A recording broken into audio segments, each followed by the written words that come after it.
Portrait of Fear, author unknown. From Chamber of Chills, number 22, August 1951. Beyond the frame, there's something evil about this place, Ben Lawrence exclaimed. Your uncle didn't know it when he was alive. He was always at sea. I took care of renting the place for him, and I know.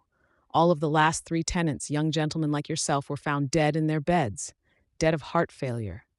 No one knows just what happened, the lawyer continued quietly. They just dropped out of sight. And each time, when the constable came to this house to investigate, he found a pile of Ola newspapers and a row of milk bottles that had never been taken inside out on the steps, a load of yellow, mildewed letters that had never been taken out of the mailbox.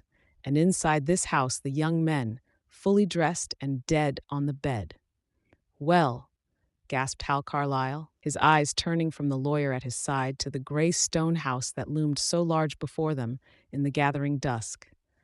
Well, very nice of Uncle George to leave the place to me in his will. I guess the least I can do in return is to solve the mystery immediately. Nothing Ben Lawrence could say would dissuade his young client, so with troubled eyes and a heavy heart, the lawyer took his leave. Hal was left alone. It was an ordinary enough house, Hal decided finally, relaxing on his bed after a tour of inspection. Ben Lawrence was just an imaginative old. He leaped violently to his feet. There was something or someone in the bedroom with him. There had been a sound of some kind, and a vague, pleasant odor. Suddenly, Hal knew. What he had heard was the unmistakable sound of a woman brushing her hair, and the odor was the scent of fine French perfume. "Who is it?" Hal called urgently. "Don't be afraid, I won't hurt you." But his only answer was a barely perceptible flickering of the electric lights and a low, almost inaudible laugh, the tinkling, silvery laugh of a beautiful woman. It was the laugh that did it. It was maddening. He ran from room to room with his heart pounding, determined to find the thing that was laughing at him. There was no sound at all now, not even the rustle of silk that he'd followed at first, but somehow Hal knew it was there. Teasing him, leading him on, daring him to find it. Finally, he gave up the chase and sank back wearily on his bed again.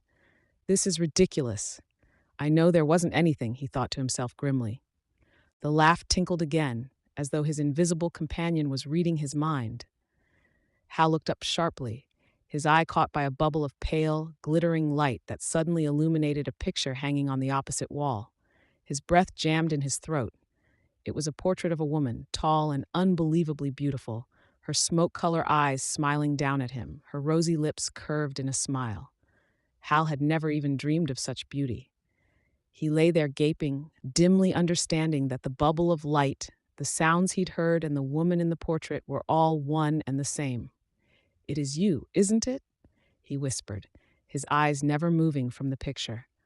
The pale light danced up and down the wall, the room filled with the intoxicating scent of perfume. The rustle of silks and satins grew louder, and slowly, unbelievably, the lady of the portrait gathered her skirts together daintily and stepped out of her frame, the light forming an unearthly halo around her head.